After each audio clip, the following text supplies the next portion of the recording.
అసలు యాక్చువల్ వచ్చేసి విద్యారంగం అంటే ఎడ్యుకేషన్ సంబంధించి మన ముఖ్యమంత్రి ఎడ్యుకేషన్ మంత్రి, ఈ ముఖ్యమంత్రి విద్యాశాఖ మంత్రి కూడా. అందుకే ఆయననే సూటిగా ప్రశ్నిస్తూ ఇంకెప్పుడు ప్రక్షాళన చేస్తూ మనం మాట్లాడుకున్నాం 1400 స్కూల్ వరకు కూడా మొత్తం మూసేసిరు అని చెప్పి. 1400 స్కూల్ వరకు మొత్తం మూసిరు, అయిపోయింది దాని కథ అంతా. దానికి ఏం చేస్తున్నారంటే ప్రైవేట్ విద్యా సంస్థలకు అవకాశాలు ఎక్కువ. మరి ప్రైవేట్ విద్యా సంస్థలకు అవకాశాలు ఇస్తే మరి ఫీజులు ఏడికెన్ కట్టాలి, ఎవరు చదువులు ఎట్లా కొనసాగుతాయి, మరి ఎవరి మీద దెబ్బ పడుతుంది? ఇది భావి భారత మన పిల్లల మీదనే కదా దెబ్బ పడేది. ఇప్పుడు గవర్నమెంట్ స్కూళ్లను మీరు ప్రోత్సహించి గవర్నమెంట్ స్కూళ్లను మీరు ఎక్కువ పెడితే, అప్పుడు బీఆర్ఎస్ గవర్నమెంట్ లో చాలా మటుకు గవర్నమెంట్ స్కూల్ మోడల్ స్కూల్ గా మార్చిన చరిత్ర మనం చూసింది. అటువంటిది రేవంత్ రెడ్డి వచ్చిన తర్వాత గవర్నమెంట్ స్కూల్ మాక్సిమం మూసేసింది. నేను చెప్పిన మాట కాదు ఇది, సెంట్రల్ గవర్నమెంట్ మొన్న పార్లమెంట్ లో చెప్పిన మాట.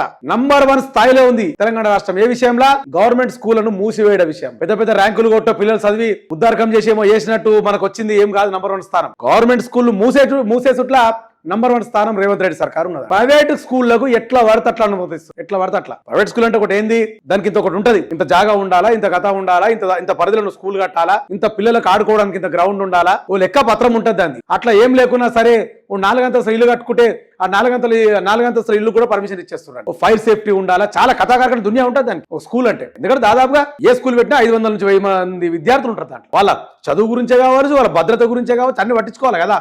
అవన్నీ ఏం పట్టించుకోకుండా లంచాలు తినుకుంటా వాళ్ళకే ప్రైవేటీకరణకే పట్టం కట్టే విధంగా ఇలా విద్యాశాఖ మంత్రి రేవంత్ రెడ్డి చేస్తున్న పనితీరుని 2 ఏళ్లుగా దాటినా ఏది మీ ప్రోగ్రెస్ అని చెప్పేసి కూడా అడుగుతున్న తీరు.